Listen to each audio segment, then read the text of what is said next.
Welcome to Defense Briefing. The content of the briefing includes: Palestinians in Gaza are being collectively punished, two labor ministers say. When Joe Biden met Golda Meir, it was a much different time of unrest. Fact check: no, Egypt didn't send tanks to Gaza. Anger boils and desperation widens in war's 12th day. Lebanon's Hezbollah says it is stronger than before as border clashes rage. Palestinians in Gaza are being collectively punished, two labor ministers say. The Sydney Morning Herald. Two Labour ministers in Australia have criticised the government for its response to the conflict between Israel and Hamas. Industry Minister Ed Husic and Early Childhood Education Minister Anne Ali have called for de-escalation and stronger support for Palestinians. Husic accused Israel of collective punishment against Palestinians and suggested the government had only paid lip service to a two-state solution. Ali called for an investigation into potential Israeli war crimes. Their intervention highlights internal tensions within labor over the conflict and the government's response. When Joe Biden met Golda Meir, it was a much different time of unrest. CNN. President Joe Biden has been retelling a story about meeting Golda Meir, the first and only woman to serve as Israel's prime minister, in 1973. However, he has conflated two different events, the 1973 Yom Kippur War and the 1967 Six-Day War, in previous tellings of the story. The Yom Kippur War saw Egypt and Syria attack Israel, while the Six-Day War saw Israel launch a preemptive strike against Egypt, Syria, and Jordan and seize control of various territories. These historical conflicts still hold importance today. Fact check: no, Egypt didn't send tanks to Gaza. Deutsche Welle. A video circulating online claims that Egypt has entered the conflict between Israel and Hamas and has sent tanks into the Gaza Strip.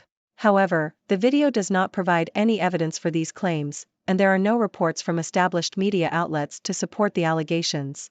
Experts say it is unlikely that Egypt would get involved in the conflict due to its peace treaty with Israel and its lack of military preparedness and economic footing. While Egypt has reinforced its military presence on the border with Gaza, it is to protect against an influx of Palestinian refugees. Anger boils and desperation widens in war's 12th day. Associated Press. The article discusses the human moments captured in photographs during the ongoing conflict between Israel and Hamas.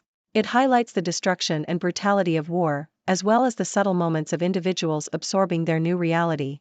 The article also mentions the protests and anger displayed by people around the world in response to the conflict. The photographs show the impact of the war on both Israelis and Palestinians, capturing moments of grief, desperation, and resilience. Lebanon's Hezbollah says it is stronger than before as border clashes rage. Reuters. Hezbollah has warned its adversaries that it is thousands of times stronger than before as its fighters exchange fire at the border with Israeli forces.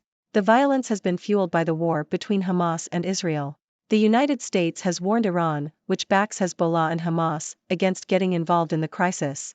Hezbollah has said that the response to any mistake made by its adversaries will be resounding because it has faith and believes that God is stronger than any battleships or weapons.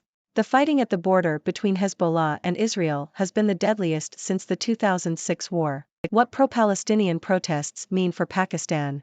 Foreign policy. Massive pro-Palestinian protests have taken place across Pakistan since the start of the Israel-Hamas war. These demonstrations have drawn support from Islamist parties and civil society, with government officials also accusing Israel of genocide in Gaza.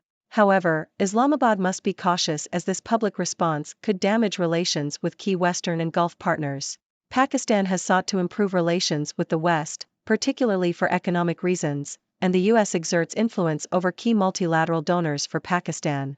Furthermore, the protests have started to move beyond expressions of solidarity with Palestinians and have taken on a more hostile stance against the West. These developments could worry not only the West but also Pakistan's Arab partners, which don't trust Iran-aligned Hamas. The country's military, which enjoys influence over hardline religious parties, may eventually urge them to dial down their activism. Contaminated water supplies hit Australia's two newest warships. ABC. The Australian Navy is working urgently to fix a contamination problem linked to plumbing on two new warships, HMAS Supply and HMAS Stalwart. The ships were built by Spanish state-owned company Navantia and commissioned in 2021.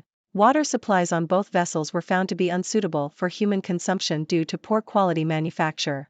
Sailors on board are currently being forced to drink bottled water. The Australian government has said that Navantia has acknowledged the defects and is working to resolve the situation. The water contamination issue was first identified 2 years ago. Inside an Israeli war room on the Lebanon border. BBC.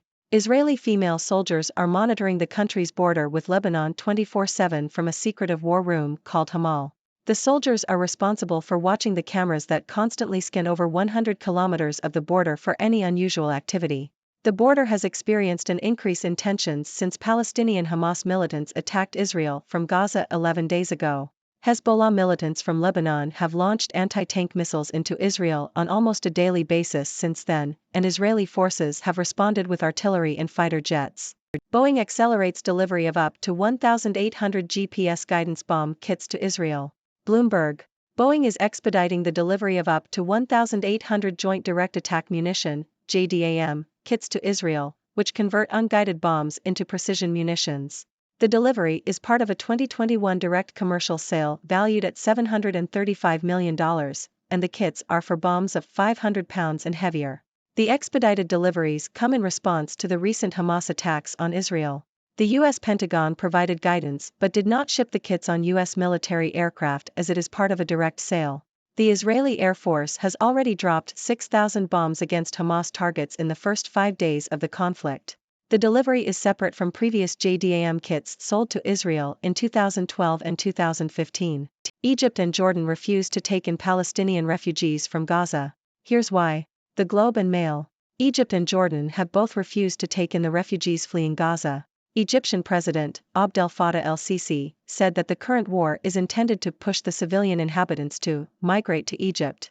Jordan's King Abdullah II issued a similar statement: "No refugees in Jordan, no refugees in Egypt." The refusal is rooted in the fear that Israel wants to force a permanent expulsion of Palestinians into their countries. El-Sisi also said that a mass exodus would risk bringing militants into Egypt's Sinai Peninsula, from where they might launch attacks on Israel, endangering the two countries' 40-year-old peace treaty.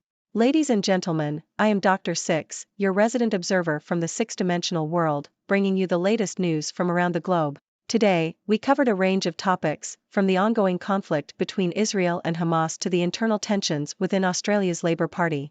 We also explored the historical context behind President Joe Biden's retelling of his meeting with Golda Meir and fact-checked claims of Egyptian involvement in the conflict.